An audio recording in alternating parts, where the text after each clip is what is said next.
Hello students, कैसे हैं आप लोग। उम्मीद है बेहतर होंगे और उसी बेहतर पर्पस से जैसा कि आपको मैंने बताया था कि आज से आपका लेक्चर स्टार्ट करेंगे। लेक्चर स्टार्ट करने से पहले आपको बता दें, आज मैं फिजिकल केमिस्ट्री स्टार्ट करने जा रहा हूँ और ये आपको जानना जरूरी है कि जो फिजिकल केमिस्ट्री है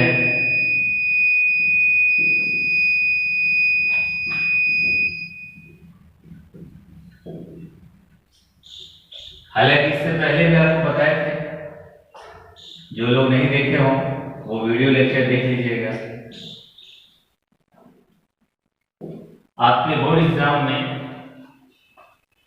70 में से 23 नंबर फिजिकल केमिस्ट्री का पूछता है और फिजिकल केमिस्ट्री का जो हमारा पहला चैप्टर है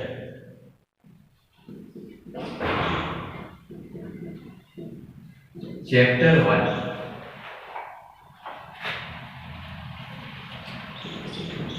सॉलिड स्टेट, ये आपका पहला चैप्टर कितने मार्क्स का पूछता है ये भी जानिए। 4 मार्क्स का ये चैप्टर पूछता है। आपको पहले बता दूं मैं इस चैप्टर के बारे में, बहुत ज्यादा जीरो लेवल से, यानी मैं मान कर चलता हूं कि सब कुछ मुझे सिखाना है, बहुत ही ज्यादा बेसिक लेवल से स्टार्ट करते हुए हाईएस्ट लेवल तक आपको पहुंचाऊंगा। तो आज की क्लास में क्या क्या मैं डिस्कस करने का कोशिश करूंगा उसे जान जाओ। सबसे पहले हम लोग सॉलिड के बारे में, ठोस के बारे में पढ़ेंगे, फिर देखेंगे कैसे सॉलिड से सॉलिड स्टेट हुआ, फिर उसके बाद सॉलिड स्टेट की प्रॉपर्टीज, गुणों के बारे में पढ़ेंगे, फिर उसके बाद सॉलिड्स के प्रकार, क्लासिफिकेशन ऑफ सॉलिड, जिसमें काफी कुछ आपको पढ़ना है, क्रिस्टलीय ठोस, क्रिस्टलाइन सॉलिड, अक्रिस्टलीय ठोस, एमॉर्फस सॉलिड, बहुक्रिस्टलीय ठोस, पॉलीक्रिस्टलाइन सॉलिड, इनके बारे में पढ़ेंगे, इनके प्रॉपर्टीज के बारे में पढ़ेंगे, फिर क्रिस्टलाइन और नॉन क्रिस्टलाइन में क्या अंतर है, इन सब कंसेप्ट्स को पढ़ेंगे। तो अगर आप बेनिफिट लेना चाहते हो, आप चाहते हो कि कुछ बेहतर करो, तो देखो आज से शुरुआत है। आपको ऐसे भी बोलता हूं, जिंदगी का कितना भी बड़ा सफर तय करना हो, यार शुरुआत तो पहले कदम से होगी ना। A journey of 1000 miles must begins with a single step, यही जीवन का सिद्धांत भी है। कोई काम करो तो शुरुआत तो करना ही है। मैं भी बहुत बार सोच रहा था YouTube पे लेक्चर दूं, वीडियो लेक्चर बनाऊं ना बनाऊं, क्या आपका फीडबैक होगा। तो वो सारी बातों को पीछे छोड़ते हुए एक छोटा सा लेक्चर मैंने दिया था सिलेबस को लेके। उसके बाद बहुत ज्यादा आप लोगों का कमेंट्स आया, देखे 1 दिन 2 दिन में काफी लोगों ने उसको देखा, तो हमें लगा कि एक बड़ी संख्या में स्टूडेंट्स पढ़ना चाहता है जो घर पे बैठ के बोर हो गया, उन्हीं की समस्या का समाधान के लिए निसंकोच आपको हम पढ़ाने जा रहे हैं। तो एक रिक्वेस्ट होगा मेरा सबसे, आप वीडियो को देखते हैं या सब्सक्राइब जरूर करना, उससे हमें ये पता चलता है कि हाँ स्टूडेंट्स जुड़े हुए हैं, बाद में भी वो जुड़े रहेंगे। ताकि कोई बात, कोई मैसेज मैंने दिया, जैसे मेरा इच्छा किया कि मैं ऑनलाइन आना चाहता हूँ, लाइव क्लास लेना चाहता हूँ, तो आपको नोटिस मिल जाएगा। तो सब्सक्राइब जरूर करना और बेहतर तो लगना ही है, लाइक भी कीजिएगा। अब सीधे पॉइंट पे आते हैं, आपका चैप्टर स्टार्ट करने जा रहे हैं। पहला चैप्टर सॉलिड स्टेट। आपके बोर्ड एग्जाम का ये आपको 4 में 4 मार्क्स दिला देगा, कंपटीशन पॉइंट ऑफ व्यू से भी इंपॉर्टेंट है। तो समझते हैं। यह साइंस का एक खास बात है कि आप उससे बात कर सकते हो। अब कहोगे कैसे बात कर सकते हैं? अब दिमाग में सोचिए कि सॉलिड स्टेट हम पढ़ने जा रहे हैं, ठोस अवस्था। क्या बताता है ये चैप्टर? ठोस अवस्था। मैं आपको पहले ही बता दूं, हिंदी मीडियम और इंग्लिश मीडियम दोनों को साथ साथ पढ़ा रहा हूं, और जब तक मैं लेक्चर लूंगा बोर्ड पे, आप कॉपी पेन बंद कर देंगे। जी हां, सही सुने हो, कॉपी पेन बंद कर दोगे, केवल समझोगे। ये मेरा गारंटी है कि बिना लिखे सब कुछ तुम्हें याद हो जाएगा, और तुम्हारे नोट्स का व्यवस्था मैं कर दूंगा। तो स्टार्ट करते हैं। सॉलिड स्टेट तो समझते हैं, सॉलिड स्टेट क्या कहता है। तो स्टूडेंट्स, अगर आप बार बार इस शब्द को बोलो, सॉलिड स्टेट, सॉलिड स्टेट, कहीं ना कहीं आपको इसमें 2 भाग दिखाई दे रहा है। सॉलिड का मतलब आप जानते हैं, ठोस, और स्टेट का मतलब अवस्था। तो इस चैप्टर को समझने के लिए एक क्वेश्चन से स्टार्ट करते हैं। ध्यान देना, मैंने पहले ही कहा कि मैं मान के चल रहा हूं कि सब कुछ मुझे सिखाना है। तो समझते हैं। तो आपसे पूछा जाए कि सॉलिड किसे कहते हैं, ठोस क्या होता है, व्हाट इज सॉलिड? सबको आंसर पता है, 10वीं में, उससे पहले भी आप जानते हैं सॉलिड क्या है। बताना चाहें तो आप बता सकते हैं, जहां भी बैठे हो जवाब अपने आप दे सकते हैं।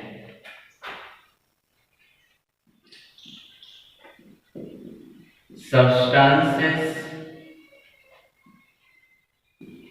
having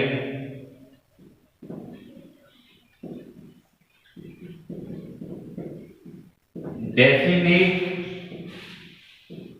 shape and volume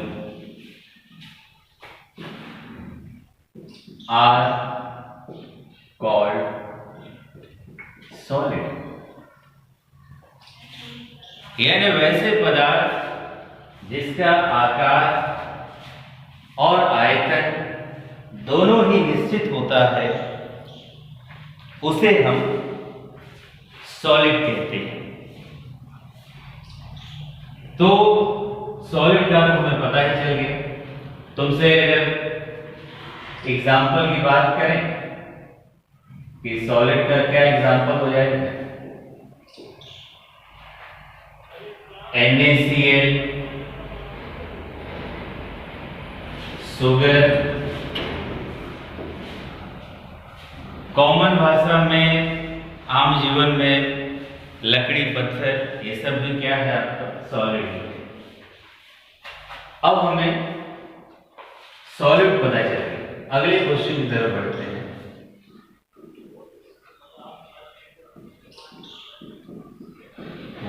is solid state? ठोस अवस्था किसे कहते हैं? ठोस अवस्था क्या होता है? तो स्टूडेंट्स, इस आंसर को देने से पहले थोड़ा सा पीछे आते हैं कि सॉलिड की कल्पना कहां से की गई, लिक्विड की कल्पना कहां से की गई, गैस की कल्पना कहां से की गई। यानी मैं बात करने जा रहा हूं पदार्थ की अवस्थाओं के बारे में, यानी कहीं ना कहीं पदार्थ शब्द के बारे में बात करने जा रहे हैं। आप जानते हैं पदार्थ का मतलब मैटर। समझिएगा, क्यों लिखिएगा, पदार्थ का मतलब मैटर। तो पहले इसे समझ लो, मैटर है क्या, पदार्थ किसे कहते हैं।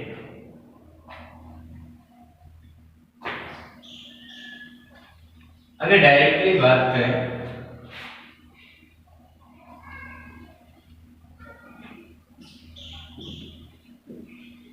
Anything which occupies space and have mass and its presence can be felt by our senses called matter।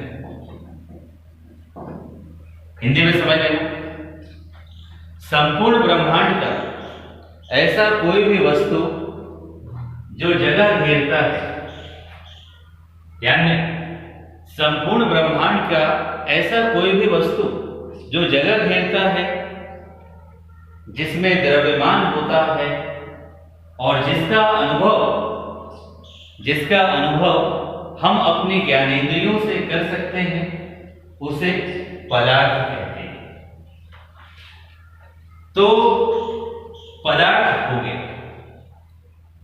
अब क्वेश्चन अराइज होता है, समझते हैं? अब क्वेश्चन अराइज होता है कि यार ये पदार्थ तो हो गया जो जगह घेरता है, जिसका द्रव्यमान है, पर पदार्थ बना किससे होता है? तो आपको बता दें, पदार्थ का निर्माण अत्यंत सूक्ष्म कणों से होता है। पदार्थ का निर्माण अत्यंत सूक्ष्म कणों से होता है। इन सूक्ष्म कणों को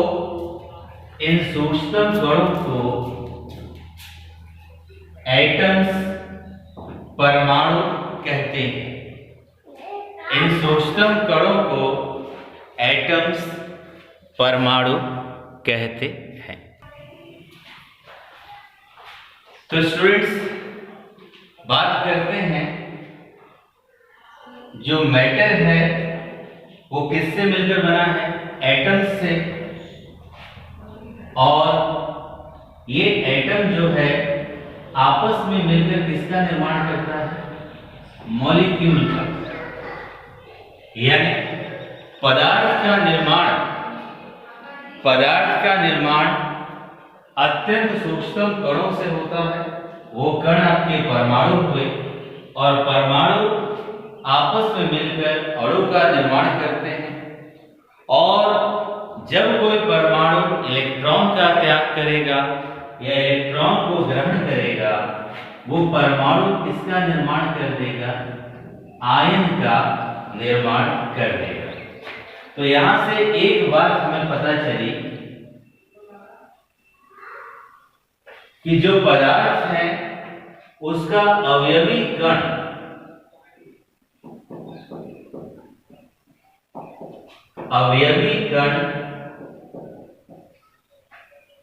या इसे हिंदी में घटक कंस्टिट्यूएंट पार्टिकल कहते हैं।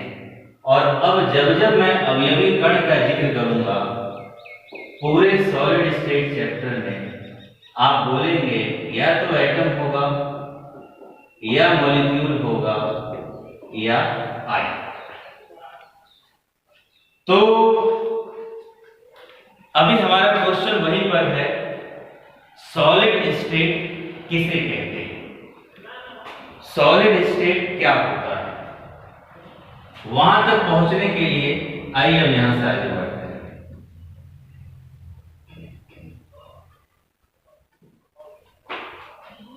तो आपको बता दें, अगर हम पदार्थ का भौतिक वर्गीकरण करें, फिजिकल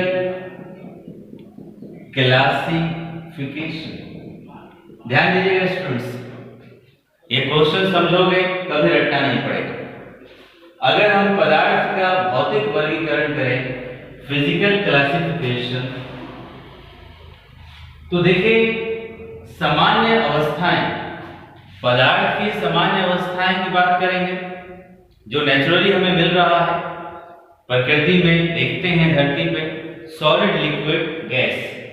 थोड़ा सा आगे बढ़े तो एक स्टेट आ जाता है प्लाज्मा स्टेट, उससे आगे बढ़े, ये 4 नेचुरल स्टेट हैं, यानी प्राकृतिक रूप से प्राप्त, solid, liquid, gas, plasma.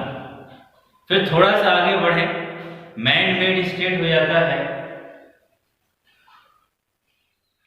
Bose Einstein chemistry. तो बेसिकली हमें सॉलिड, लिक्विड, गैस के बारे में ही पढ़ना है। तो हम देखते हैं, एक स्टेट आपका सॉलिड, दूसरा स्टेट लिक्विड, तीसरा स्टेट गैस, ठोस, द्रव और गैस, इनके बारे में हमें पढ़ना है। तो समझते हैं, और जब इसको समझ लेंगे तो हम इसका डेफिनेशन समझ पाएंगे। सॉलिड, कब पदार्थ सॉलिड होगा, कब लिक्विड होगा, कब गैस होगा, वो किस पर निर्भर करता है। हमें पता है कि पदार्थ का निर्माण अत्यंत सूक्ष्म कण, परमाणु, अणु से होता है। तो आपको बता दें, उन अणुओं के मध्य एक प्रबल आकर्षण बल लगता है। उस आकर्षण बल को इंटरमॉलिक्यूलर अट्रैक्शन फोर्स कहते हैं, हिंदी में अंतर आणविक आकर्षण बल। जो हिंदी मीडियम के स्टूडेंट्स हो, कंफ्यूज मत होना, बैच में भी ऐसे ही चलता है, लिखवाया हिंदी में जाता है, कुछ शब्द होते हैं जो इंग्लिश में, वो आपको माइंड में हो जाएगा। इंटरमॉलिक्यूलर अट्रैक्शन फोर्स, अंतर आणविक आकर्षण बल। इसके आधार पे कल को कोई तुमसे सवाल पूछ दे कि बताओ कोई पदार्थ क्यों सॉलिड है, कोई क्यों लिक्विड है, कोई क्यों गैस है, यार कैसे जवाब दोगे? तुम बोलोगे या सोचोगे अपने दिमाग में, रटना मत, तुम सोचोगे अपने दिमाग में, यार पदार्थ होता क्या है? संपूर्ण ब्रह्मांड का ऐसा कोई भी वस्तु जो जगह घेरे, जिसमें द्रव्यमान हो, जिसका अनुभव हम अपनी ज्ञानेंद्रियों से कर सकते हैं, वो पदार्थ। अब इसके बाद पदार्थ है क्या, किससे बना है? अत्यंत सूक्ष्म कण, परमाणु से। परमाणु आपस में मिलकर अणु बना दिए, उन अणुओं के बीच में क्या लगेगा? अंतर आणविक आकर्षण बल।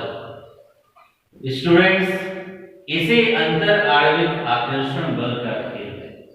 जब अंतर आणविक आकर्षण बल बहुत ही ज्यादा स्ट्रॉन्ग होगा, बहुत ही प्रबल होगा, वेरी स्ट्रॉन्ग होगा, तो पदार्थ हमें सॉलिड के रूप में प्राप्त होगा।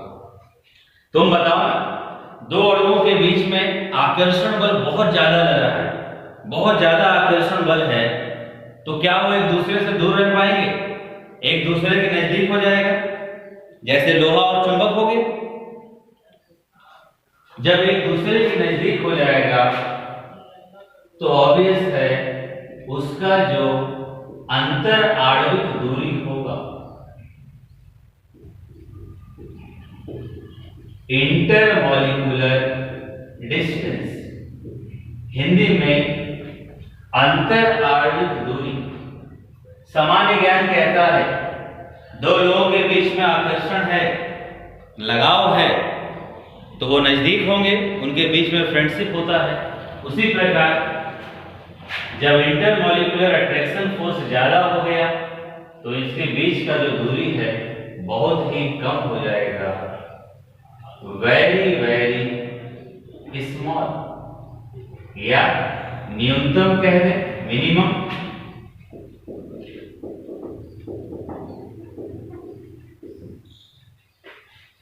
अब स्टूडेंट्स,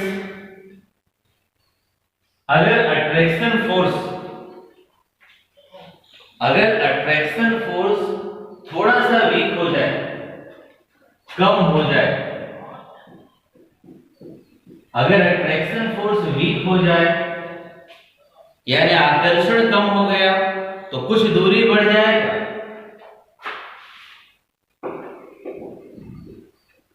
कुछ दूरी बढ़ गया, औसत दूरी हो गया, यानी इस अवस्था में पदार्थ हमें किस रूप में प्राप्त होगा? लिक्विड के रूप में। पदार्थ हमें लिक्विड के रूप में प्राप्त होगा। अब यदि आकर्षण बल नगण्य हो जाए, यानी लग ही नहीं रहा है, आकर्षण बल नगण्य हो जाए, लग ही नहीं रहा, आपस में अणुओं को एक दूसरे से मतलब ही नहीं है, तो जो उनके बीच का दूरी है वो अधिकतम हो जाएगा। और आप खुद जवाब दे सकते हो, इस स्थिति में मेरा पदार्थ किस अवस्था में प्राप्त होगा? गैस के रूप में प्राप्त होगा। अब यहां से ये तो हमने मैटर का बात की।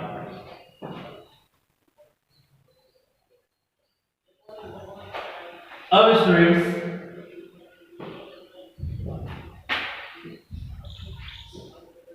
थोड़ा सा और प्रॉपर्टीज आगे बढ़ता है।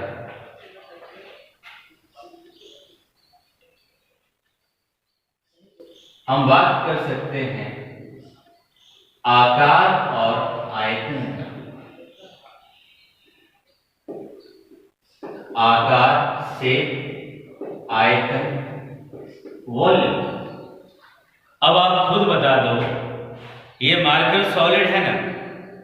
अगर सॉलिड है तो मैं कैसे मानूं सॉलिड है? आप खुद देखिए, एक कोने से पकड़ के उठा पा रहा हूं।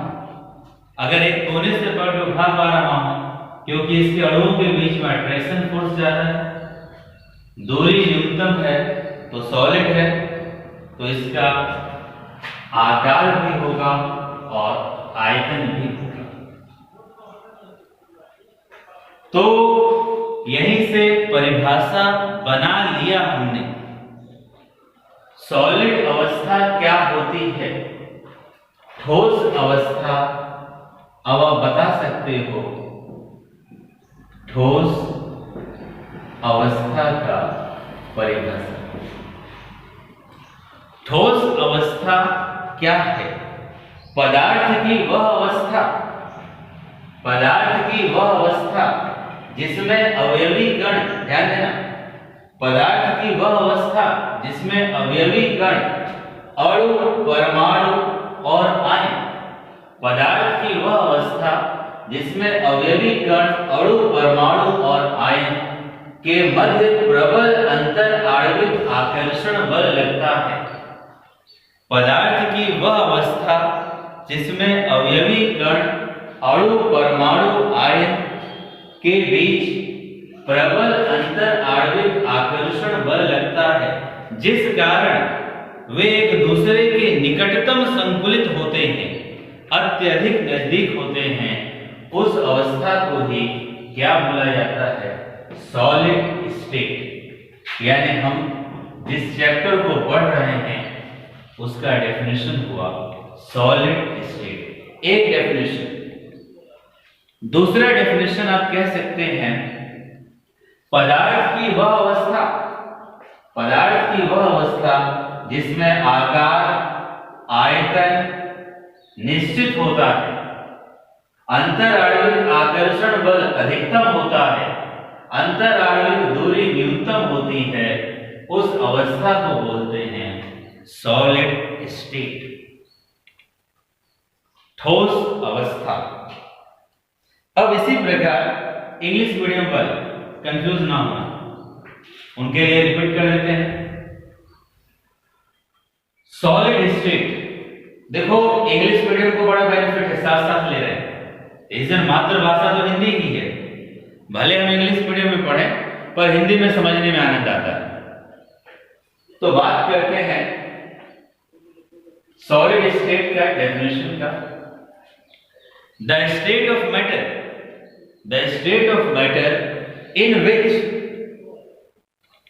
The state of matter or that state of solid in which constituent particles get attracted with each other by very strong intermolecular attraction force, due to which they are get closely packed with each other, that state is called solid state।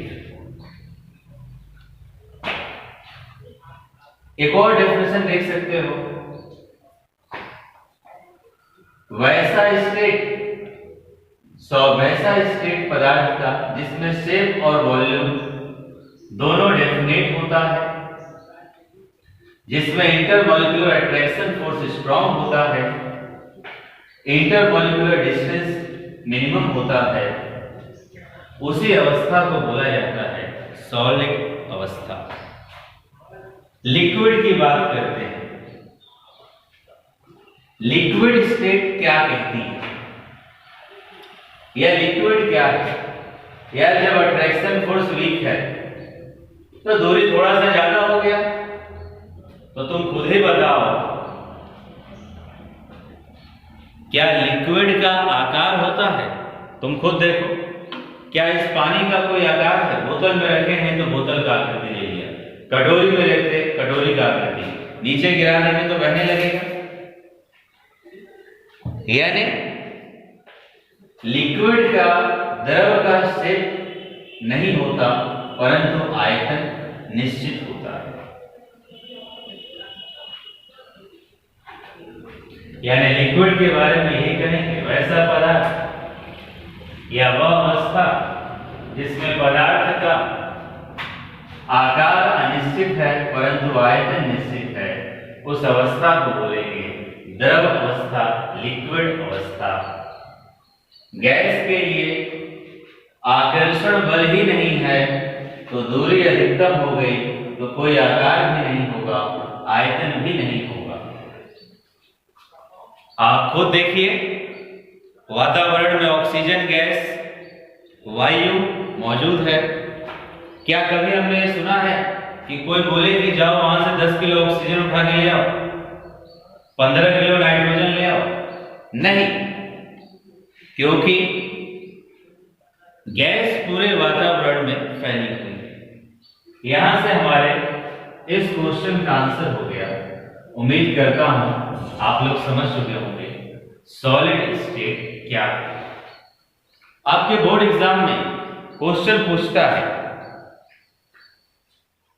Solid अवस्था किसे कहते हैं और solid अवस्था का क्या गुण होता है। ध्यान देना, एग्जैक्ट क्वेश्चन पूछता है बोर्ड एग्जाम में, what is solid state and what are its properties. और स्टूडेंट्स मोबाइल में अपने स्क्रीनशॉट ले लेना, या तुम्हारे पास फैसिलिटी है, जितना बार मन करेगा वीडियो को आप आगे पीछे करके चला सकते हैं। तो इस क्वेश्चन का तो आंसर हुआ व्हाट इज सॉलिड स्टेट। अब इसमें एक और क्वेश्चन जोड़ते हैं।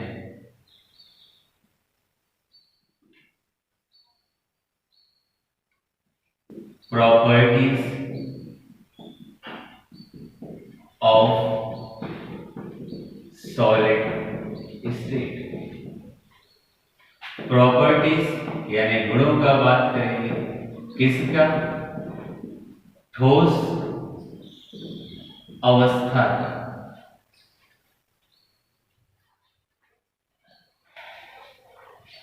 तो अगर गुणों की बात करें, हम चाहते हैं कुछ गुण आप लोग सोचें।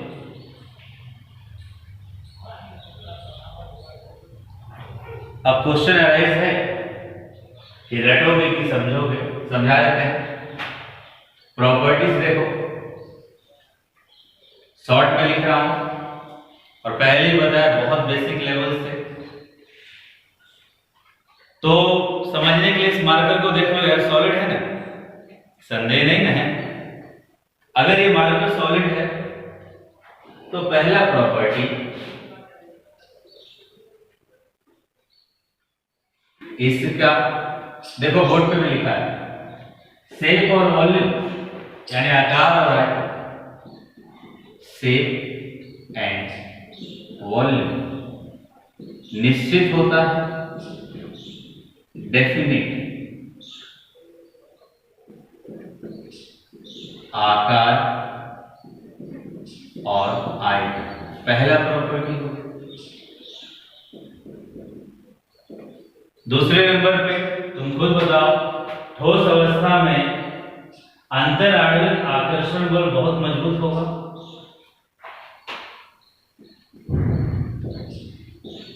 रटना मत, बस समझते रहो। Intermolecular attraction force is very strong.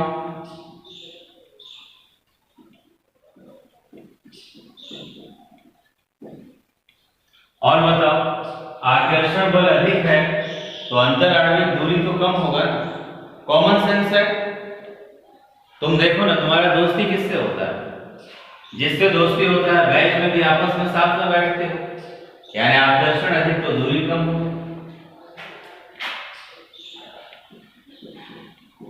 Inter molecular distance obvious है न्यूनतम होगा, मिनिमम।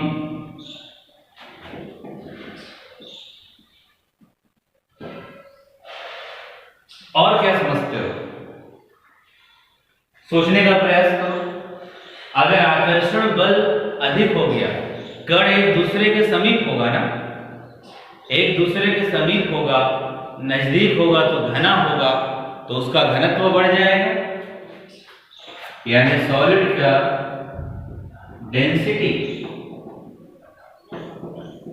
इज हाई, अधिक होगा। थोड़ा सा और आगे बढ़े और खुद अपने से सवाल करो, और क्या सॉलिड के बारे में जानते हैं?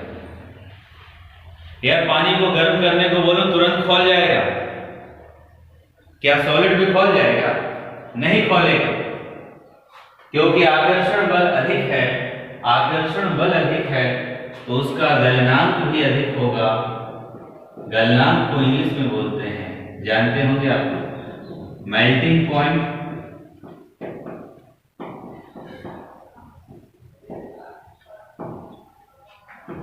और उसका क्वथनांक यानी बॉइलिंग पॉइंट, दोनों ही क्या होगा? उच्च होगा। इसी प्रकार और सोचो क्या प्रॉपर्टी बन सकता है, बताइए। आकर्षण बल अधिक है तो उसके अवयवी कणों के मध्य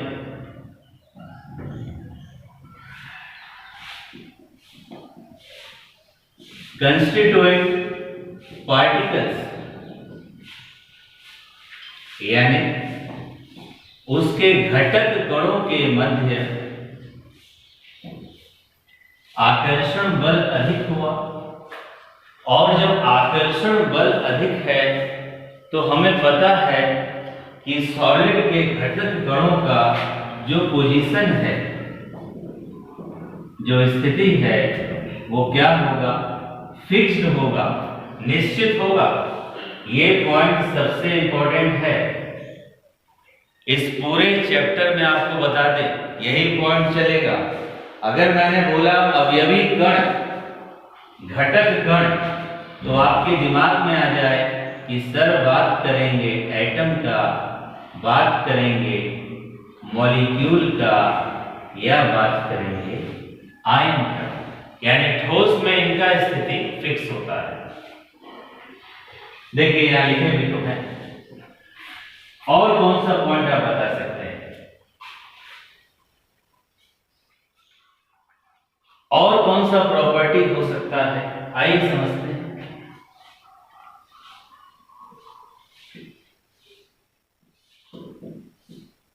हमें पता है कि जो सॉलिड पार्टिकल है वो कठोर होता है,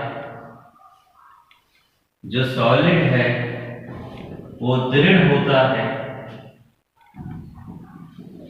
सॉलिड इज रिजिड, यानी जो सॉलिड है वो दृढ़ होते हैं और असंपीड्य होते हैं।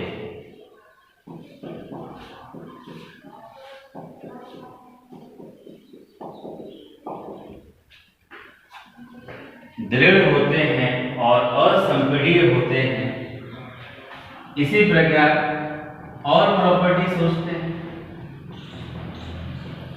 अब बताओ, मैं मार्कर को कह दूं, मार्कर को नीचे गिरा दूं और पानी को नीचे गिरा दूं, क्या दोनों बहने लगेंगे?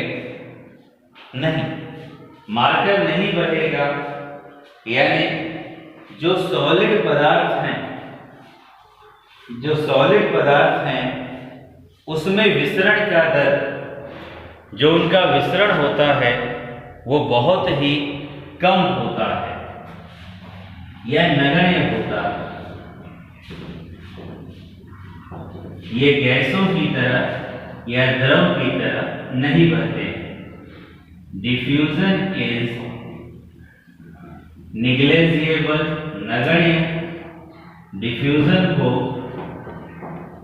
हिंदी में विसरण कहते हैं। और कौन सा प्रॉपर्टी हो सकता है?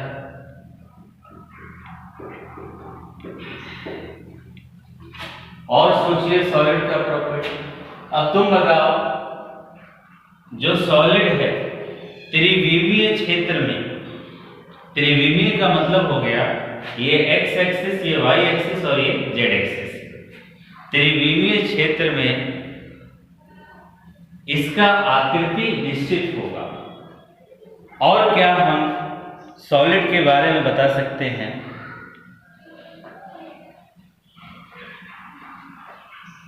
जो सॉलिड है इनका ऊष्मीय ऊर्जा, थर्मल एनर्जी क्या होगा? लेस होगा।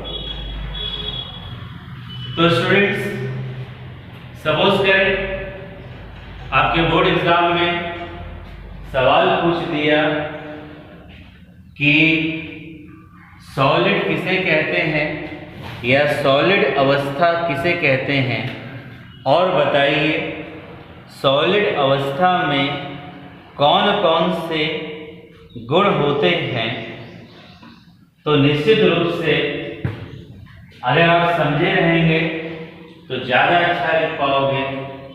सॉलिड अवस्था क्या है? पदार्थ की वह अवस्था, द स्टेट ऑफ मैटर, पदार्थ की वह अवस्था जिसमें अवयवी कण, अगर अवयवी कण बोला तो तुम्हारे मुंह से निकले अणु, परमाणु और आयन। पदार्थ की वह अवस्था जिसमें अवयवी कण, अणु, परमाणु और आयन के मध्य प्रबल अंतर आणविक आकर्षण बल लगता है, जिस कारण वो एक दूसरे से निकटतम संकलित होते हैं, उसे हम कहते हैं सॉलिड अवस्था। तुमसे पूछे उसका गुण क्या होता है, बस इस मार्कर के बारे में सोचने में सब आ जाए। मार्कर का शेप और वॉल्यूम फिक्स है। क्यों फिक्स है? अट्रैक्शन फोर्स ज्यादा है तो अंतर आणविक दूरी कम होगा, अट्रैक्शन फोर्स ज्यादा है तो डेंसिटी ज्यादा होगा, अट्रैक्शन ज्यादा है गलनांक वजनांक ज्यादा होगा, घटक कणों का पोजीशन फिक्स होगा, घटक कण अणु परमाणु आयन सॉलिड है, दृढ़ होता है और संपीड़ित होता है, यानी दाब लगाकर इसको दबाया नहीं जा सकता। सॉलिड का जो विसरण है वो नगण्य होता है और इसका ऊष्मीय ऊर्जा भी क्या होता है, कम होता है। अब हम लोग देखेंगे क्लासिफिकेशन ऑफ सॉलिड। मुझे नहीं लगता डाउट होना चाहिए किसी को, क्लियर है? बैच में तो एक अलग वे होता है, नजर मिलती रहती है, पता चलता है कि किसको समझ आया किसको नहीं आया। यहाँ केवल अपना वर्क हो रहा है। अब स्टूडेंट्स बात करते हैं सॉलिड का वर्गीकरण। लिखने के चक्कर में कोई मत पढ़ना, आराम से समझ लो।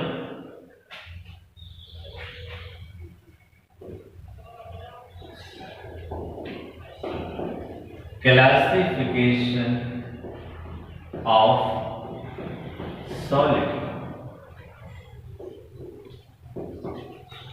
ठोस का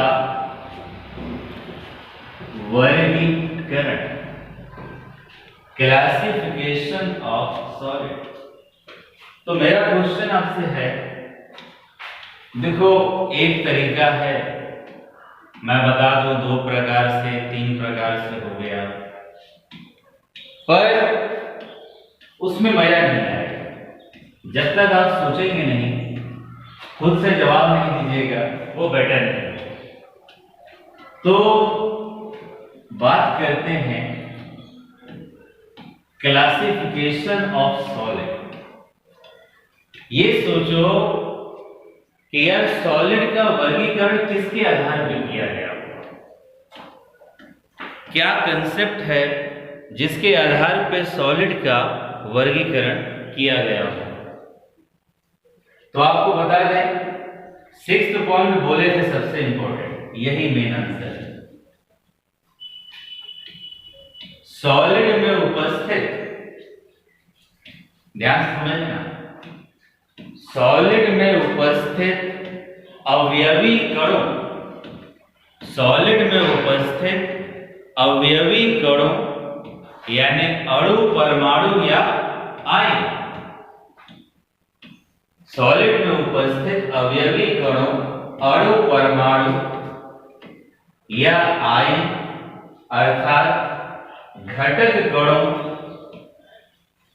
की ज्यामितीय संरचना और उसके गुणों के आधार पर सॉलिड का वर्गीकरण किया जाता है, यह सॉलिड प्राप्त होते हैं। देखिए कौन कौन से हैं। पहला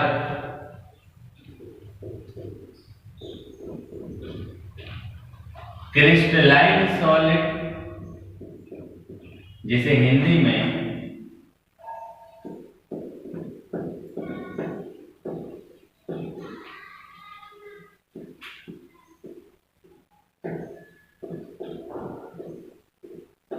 क्रिस्टलीय ठोस कहते हैं।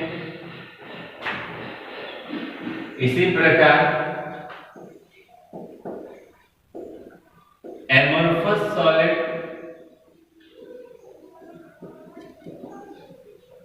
और क्रिस्टलीय ठोस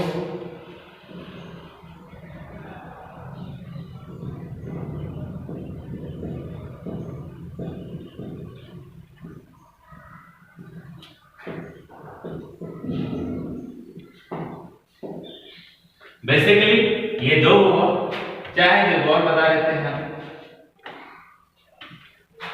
बहुक्रिस्टलीय सॉलिड,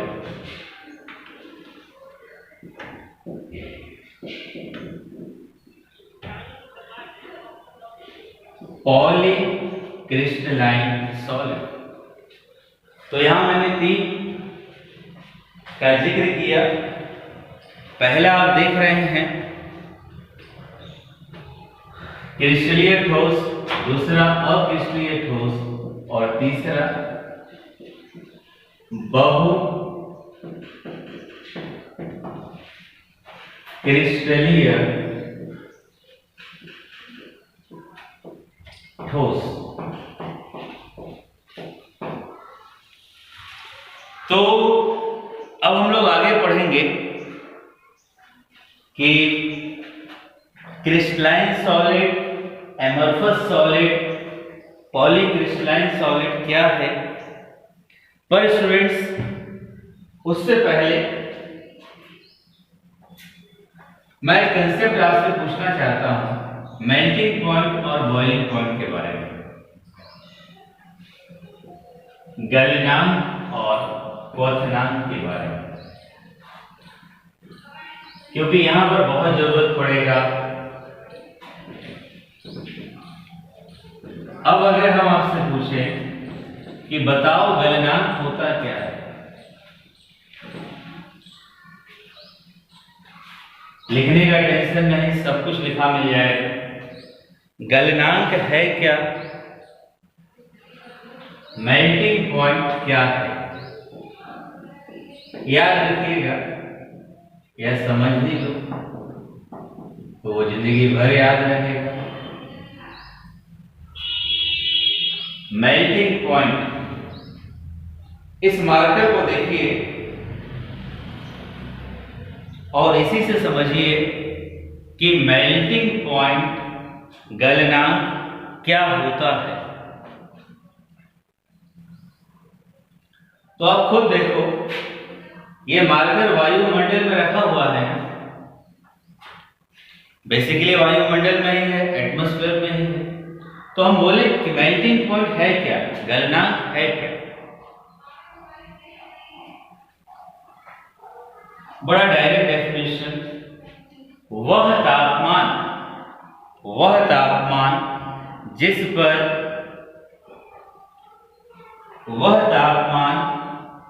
पर सामान्य वायुमंडलीय दाब पर, वह तापमान जिस पर सामान्य वायुमंडलीय दाब पर कोई ठोस पिघलता है, वह तापमान जिस पर सामान्य वायुमंडलीय दाब पर कोई सॉलिड पिघलता है, उसी टेम्परेचर को बोला जाता है उस सॉलिड का गलनांक, मेल्टिंग पॉइंट।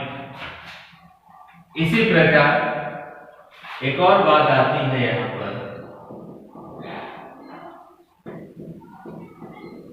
बॉइलिंग पॉइंट का। बॉइलिंग पॉइंट को हिंदी में बोला जाता है क्वथनांक। गलनांक का संबंध किससे हो गया, सॉलिड से हो गया। तो हम क्या बोलेंगे,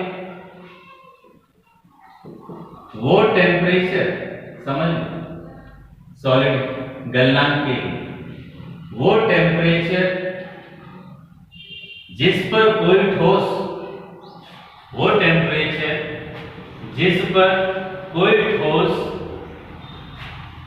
वायुमंडलीय दाब पर पिघलता है, उसी को बोलते हैं गलनांक, मेल्टिंग पॉइंट। क्वथनांक का संबंध किससे होगा, लिक्विड से। तो क्वथनांक किसे कहेंगे, बहुत डायरेक्ट, वह तापमान,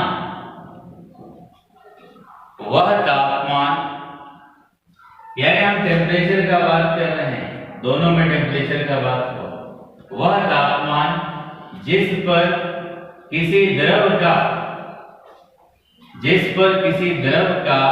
वाष्प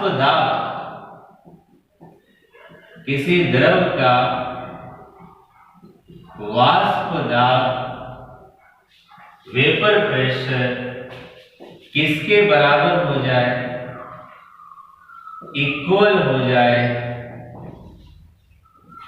एटमॉस्फेरिक प्रेशर के वह तापमान जिस पर किसी द्रव का वाष्प दाब वायुमंडलीय दाब के बराबर हो जाता है, उस तापमान को ही यानी इस टेम्परेचर को ही हम बोलेंगे boiling point. The temperature at which, English medium के लिए रिपीट कर, the temperature at which vapour pressure of liquid becomes equal to atmospheric pressure, वही क्या है? Boiling point. यानी मेल्टिंग पॉइंट का संबंध पिघलेगा तो सॉलिड ही ना पिघलेगा, पानी थोड़ी पिघलेगा, इसीलिए सॉलिड से होगा। अब स्टूडेंट्स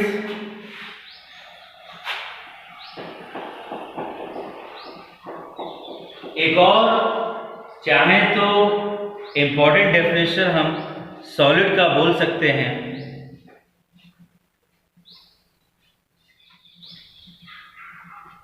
ऐसे समझ लो, हालांकि उन सभी डेफिनेशन से काम चल जाएगा।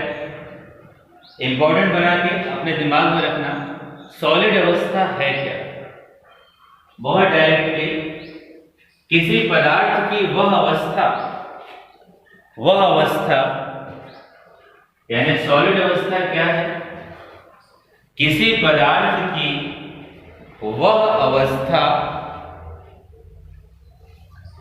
जिसका गलनांक वायुमंडलीय दाब पर कमरे के ताप से उच्च होता है, उस अवस्था को बोला जाता है सॉलिड अवस्था। यानी किसी पदार्थ की ठोस अवस्था वह अवस्था होती है जिसका गलनांक वायुमंडलीय दाब पर कमरे के ताप से उच्च है। तुम खुद देखो ना, मार्कर सॉलिड है ना, यानी वायुमंडलीय दाब पर ये सॉलिड है, मतलब इसका गलनांक कमरे के ताप से क्या है? उच्च है, इसलिए ये किसमें है? सॉलिड में। बाकी बेसिक डेफिनेशन तो वो है ही। उम्मीद है क्लियर हुआ होगा। मेल्टिंग पॉइंट, बॉइलिंग पॉइंट, इसका काफी यूज होगा। अब हम लोग बात करते हैं क्लासिफिकेशन में क्रिस्टलीय ठोस के बारे में। और स्टूडेंट्स चलो लास्ट में रिवाइज करा देता हूँ, जिससे तुम लोगों का नोट्स भी बन जाए। जो समझाए वो तो माइंड में है ही, और चेक कर लेते हैं कितने लोगों के दिमाग में है। देख लो, सॉलिड स्टेट ठोस अवस्था का डेफिनेशन क्या होगा। बोर्ड पे बोले ही थे, जिन्हें नोट्स बनाना होगा यहाँ से बना लोगे। पदार्थ की वह अवस्था जिसमें अवयवी कण का मतलब अणु, परमाणु या आयन प्रबल अंतर आणविक आकर्षण बलों के द्वारा निकटतम संकुलित होते हैं, इसी अवस्था को हम क्या कहते हैं? ठोस अवस्था। इसी प्रकार इंग्लिश मीडियम के स्टूडेंट देख लो, the state of matter in which constituent particles, atom, molecule, ion are closely packed due to strong intermolecular attraction force is called solid state. एक और डेफिनेशन दूसरे शब्दों में, ठोस अवस्था पदार्थ की वह अवस्था है जिसकी आकृति तथा आयतन दोनों निश्चित होता है। इंग्लिश में देख लीजिए, the state of matter having definite shape and volume is called solid state. ये सब बहुत डिटेल में बताए थे। अब सॉलिड स्टेट के सामान्य गुण, प्रॉपर्टीज, बोर्ड में क्वेश्चन पूछता है आपका, सॉलिड स्टेट क्या है और उसके गुणों को बताएं। पहला, आकार और आयतन दोनों ही निश्चित होगा, यानी डेफिनेट शेप और वॉल्यूम होगा। दूसरा, अट्रैक्शन फोर्स ज़्यादा होता है। अट्रैक्शन फोर्स ज़्यादा होता है तो इंटरमॉलिक्यूलर डिस्टेंस क्या हो जाएगा? कम हो जाएगा। इसी प्रकार चौथे नंबर पे इनके अवयवी कणों, परमाणु, अणु या आयन की स्थितियां निश्चित होती हैं। Solid constituent particles, atom, molecule, ion position is fixed. 5वें नंबर पे मेल्टिंग पॉइंट और बॉइलिंग पॉइंट हाई होगा। इसी प्रकार 6th नंबर पे आपको बताए थे density of solid is high, घनत्व उच्च होगा। 7th नंबर पे ठोस असंपीड्य तथा कठोर होते हैं। They are incompressible and rigid. आपको बताए ही थे इनके घटक या अवयवी कण त्रिविमीय क्रम में सजे होते हैं, यानी 3 डायमेंशनल में ये सजे होते हैं, इनकी पोजीशन फिक्स होती है। सॉलिड का विसरण बहुत ही कम होता है या नगण्य होता है, यानी जैसे पानी बहेगा गैस बहेगी, गैस फ्लो होती है, वैसे सॉलिड नहीं होता। 10वें नंबर पे ठोस अवस्था में कणों का प्रवाह संभव नहीं होता, यानी सॉलिड बहेगा नहीं, परंतु गलित अवस्था में संभव होता है। In solid state particle do not flow but in liquid state they flow. 11 number और इम्पोर्टेंट पॉइंट था, इनकी ऊष्मीय ऊर्जा निम्न होती है।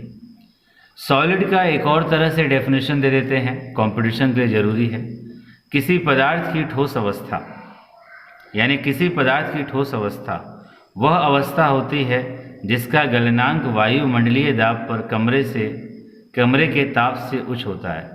जैसे देख लो ये पेंसिल सॉलिड है, क्यों? क्योंकि इस पेंसिल का गलनांक वायुमंडलीय दाब पर कमरे के तापमान से उच्च है, इसलिए सॉलिड है। फिर आपको मेल्टिंग पॉइंट और बॉइलिंग पॉइंट की बात किए थे। मेल्टिंग पॉइंट का सॉलिड के लिए है, बॉइलिंग पॉइंट लिक्विड के लिए।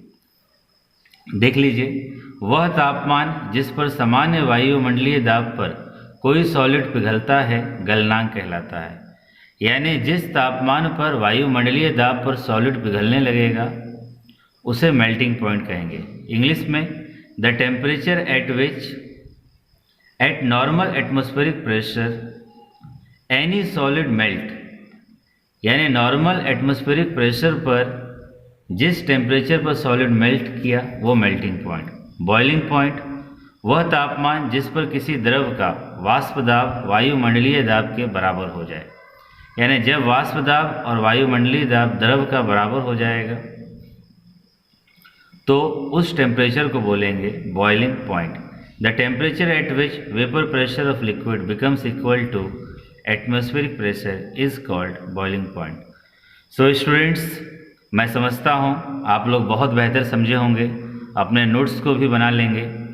फाइनली आज के लिए इतना ही, अब अगली क्लास में कंटिन्यू।